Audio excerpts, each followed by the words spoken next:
अदला बदली के पार्ट 2 में दिखाया जाता है कि बाबूजी हेतल के बारे में सोच रहा होता है कि दीपा ने सही किया कि आज उसे करने नहीं दिया। वो वरना खूबसूरत हेतल को कभी अपने नीचे ला पाता ही नहीं। इतना ही सोच रहा था कि तभी मनीष वहां आता है। अब बाबूजी मनीष से कहता है, तुम्हारी इतनी खूबसूरत बीवी है, अगर तुम उसके साथ हंसोगे नहीं, बोलोगे नहीं, तो वो कैसे तुम्हारे साथ रहेगी। हर औरत अपने पति से खुशी चाहती है। अगर तुम्हारी वजह से मेरी बदनामी हुई तो अंजाम बुरा होगा। अब बाबूजी मनीष को बहू के पास जाने के लिए कहता है। वही रीत अपने कमरे पर हेतल के बारे में सोच रही थी कि हेतल बिना शादी के दिन में 2 बार करती है और फिर बाबूजी के अंदर वो आग भौंकी है। काश मनीष में चेंजेस आ जाते, तभी मनीष भी वहां आ जाता है। और फिर यहाँ पर आपको एक और पलंग तोड़ सीन दिखाया जाता है। 14 मिनट का यह सीन काफी दमदार होता है। इस सीन की एक्ट्रेस काफी बोल्ड होती है। ये सीरीज ही आपको 1 मिनट भी बोर नहीं करती है। सीन चल ही रहा था कि मनीष रीत को एक बार फिर से वो खुशी नहीं दे पाता है जिसकी रीत को जरूरत थी। अगले सीन में मनीष रीत के लिए चाय लेकर आता है तो रीत मनीष से कहती है, तुम किस टाइप के इंसान हो, हम लग ही नहीं रहे कि पति पत्नी है। तुम एक जिंदा लाश की तरह हो जिसका सिर्फ जिस्म यहाँ है। अब मनीष कहता है, मैं ट्राई तो कर रहा हूँ। तो रीत कहती है, कितना ट्राई करोगे, 1 साल, 2 साल, 10 साल। अब मनीष वहाँ से चला जाता है। अब रीत जाने के लिए वहाँ से बैग पैक करती है। तभी हेतल दीपा को बुला लाती है। अब दीपा रीत से कहती है, बहू तुम एक मौका और दो मनीष को। अब यहाँ पर दीपा रीत के सामने गिड़गिड़ाने लगती है। तभी दीपा कहती है, ठीक है, ये लास्ट मौका होगा। तो दीप कहती है, ठीक है। अगले सीन में हम देखते हैं कि दीपा मनीष को अपने पास बुलाती है। अब दीपा मनीष से कहती है, आज मैं तुम्हें सब कुछ बताऊंगी कि पति अपने पत्नी को कैसे खुश करते हैं।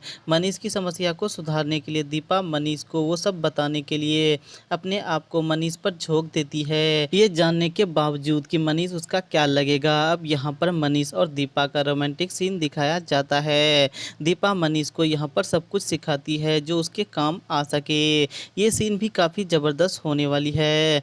10 मिनट के इस पलंग तोड़ सीन में वो जोश है जो आपका दिन बना जाएगा। सीन के बाद हम देखते हैं कि रीत भी अपने कमरे में पलंग तोड़ करने के लिए तड़प रही होती है। तभी हेतल भी वहां चाय लेकर आ जाती है। अब रीत हेतल को वो सब के लिए कन्विंस करती है। अब हेतल भी मान जाती है। अब हेतल और रीत का यहाँ पर सीन दिखाया जाता है।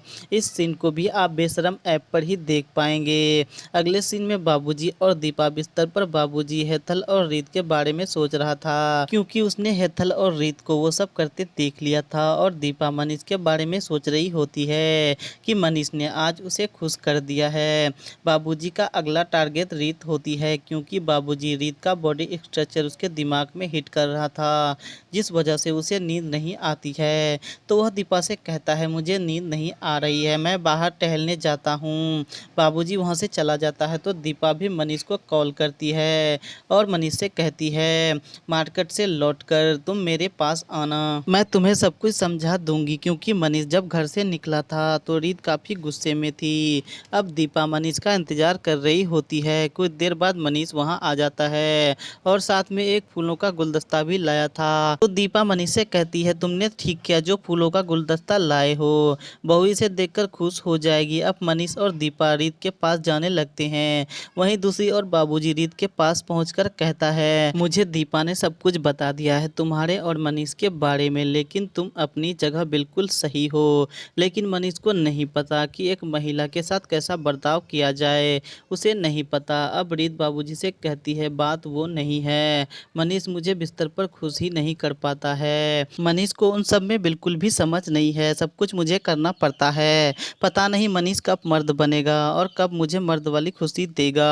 अब बाबूजी काफ़ी ठड़की मिजाज का था तो वह रीत से कहता है, चलो ठीक है, तुम्हें पति वाला सुख चाहिए ना, मैं तुम्हें देता हूँ, लेकिन ये बात तुम्हारे और मेरे बीच में रहनी चाहिए, जो तुम्हें चाहिए वो तुम्हें मिलेगा। अब क्या था, रीत भी काफ़ी प्यासी थी और बाबूजी उस पर टूट पड़ता है। अब यहाँ पर सीन चल ही रहा था और इस सीरीज की ये सबसे बेस्ट सीन होने वाला था कि तभी दीपा मनीष को लेकर वहाँ पहुँचती है। दीपा बाबूजी को बहू के साथ देखकर काफ़ी गुस्सा हो जाती है। अब दीपा बाबूजी से कहती है, ये आप रीत के साथ कैसे कर सकते हैं, वो आपकी बहू है। बाबूजी कहता है, इसे जो चाहिए मैं दे रहा हूँ, मैं कुछ सुनने वाला नहीं हूँ। अब दीपा कहती है, ठीक है, जब जब आप कर सकते हैं तो मैं क्यों नहीं। अब दीपा मनीष के साथ शुरू हो जाती है और बाबूजी रीत के साथ। अब दोनों जने एक जगह एक दूसरे के अपोजिट रोमांस करता है, दीपा मनीष के साथ और बाबूजी रीत के साथ। अब यह सीरीज का सबसे बेस्ट सीन देखने को मिलती है। 16 मिनट का यह सीन आपको 1 मिनट भी बोर नहीं करती है और इस सीरीज की ये सबसे बेहतरीन सीन होती है। आप इस सीन को बेशरम ऐप पर ही देख पाएंगे। इसी बेहतरीन सीन के साथ सीरीज यहीं पर एंड हो जाती है। इसी तरह की सीरीज से रिलेटेड स्टोरी के लिए आप हमारे चैनल फैंटेसी फॉर यू को सब्सक्राइब करें।